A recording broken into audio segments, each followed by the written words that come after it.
Hey beauties, today I have a demo and mini review of these 3D sculpting gels that I got off of Amazon. The brand is Saviland and I hope I said it correctly. So it's a 12 pack and it was, I believe, about $27 for all 12 of them. So it's maybe a little bit of over $2 per pot, which is, that's a great deal for me. They come in a black little pot so that the light doesn't hit it because it is a gel, so it will cure if you expose it to the light.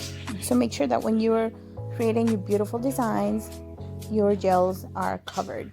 So here I want to create a sunflower, but I do not have, out of the 12 colors, I do not have the one I wanted for my sunflower. So I combined the yellow and the orange and ta-da, there it is, my color. Perfect combination. I wanted this color for my sunflower, so it worked out perfectly.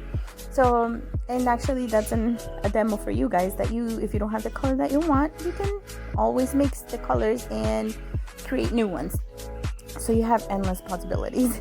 The texture of these gels are like Play-Doh, I would say. They're very soft. They don't have a smell. I don't think they have a smell. I know some people are very sensitive to smells. I feel like I lost my sense of smell at this point, but they don't.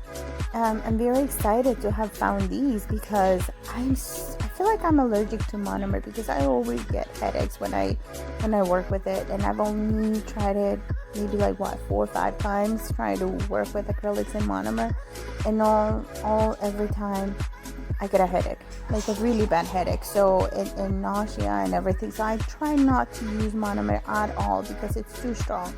So when I found out that there's some gels that you can do 3D nail art with, I was like, yep, I want this. I did not think twice about getting those.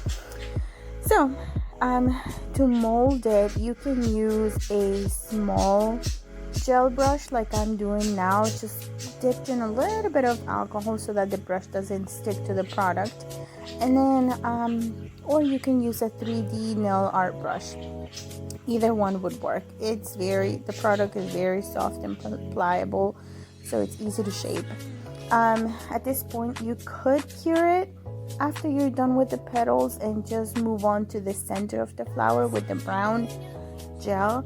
For me, I did not do that. I just put the gel over top of the petals and then put the rhinestone over it and then just cure everything at once. I got lazy, so I did it, but it worked out, so that's good. Another tip is that you have to use the top coat before you